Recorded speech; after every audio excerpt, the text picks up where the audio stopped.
अजितदादांचं भव्य स्मारक उभारणार असं मुख्यमंत्री देवेंद्र फडणवीसांनी म्हटलंय। अजितदादांनी 11 वेळा अर्थसंकल्प मांडला। आजचा अर्थसंकल्प अजितदादांना समर्पित असल्याचं काल मुख्यमंत्री देवेंद्र फडणवीसांनी म्हटलं। तर फडणवीसांसह एकनाथ शिंदेंकडूनही अजितदादांच्या आठवणींना उजाळा देण्यात आला।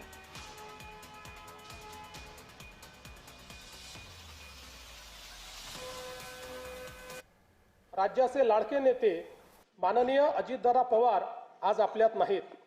त्यांच्या जाण्याने राज्याच्या सार्वजनिक जीवनात आणि प्रशासनात कधीही भरून न निघणारी मोठी पोकळी निर्माण झाली आहे।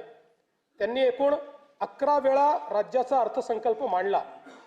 अजितदादा व अर्थसंकल्प हे नाते दृढ झाले होते। त्यांच्या करड्या शिस्तीमुळेच महाराष्ट्राची वित्तीय स्थिती कठीण काळातही स्थिर राहिली।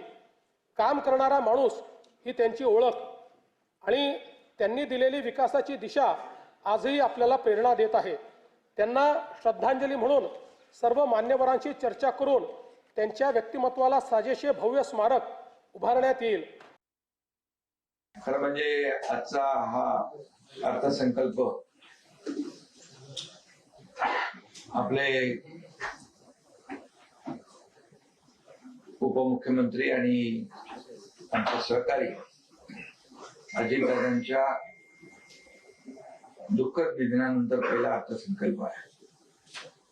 या अर्थसंकल्पावर देखील दुःखाचं सावट आहे।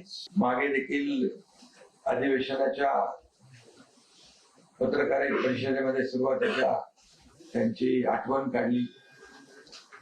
मुख्यमंत्री महोदयांनी देखील आम्ही आणि अर्थसंकल्प मांडण्यामध्ये देखील त्यांचा विक्रम होता।